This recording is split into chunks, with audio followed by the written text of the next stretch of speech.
Let me show you how easy it is to set up Redis LangCache, which is semantic caching as a service.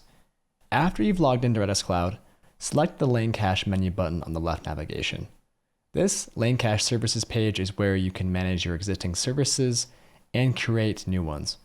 We have a one-button quick create option that will set up a free database and set up your LangCache service automatically. Let's do that. It can take a minute or so to set up. Once it's done, copy your API key. Next, let's go over a few quick code changes in your application to start using this service. First, you'll want to have your service details at the ready, as we'll authenticate using the API base URL, service API key, the cache ID using the LangCache SDK for either Python or JavaScript. Here's a Python example to authenticate to your new LangCache service.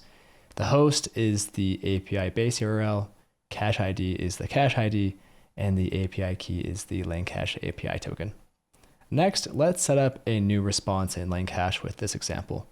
We're just setting our user prompt and response. And if you did set up custom attributes, you can add them on like this.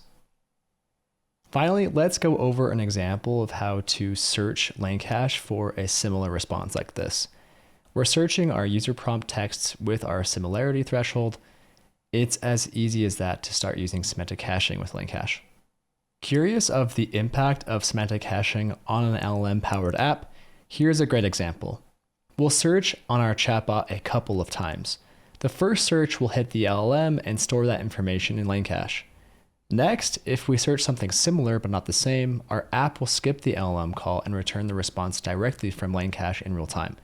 Now let's take a quick look at some performance metrics just based on the few searches. We can see the instant impact of tokens and cost savings and speed improvements over just calling our LLM. Set up Redis Cloud and try LangCache today.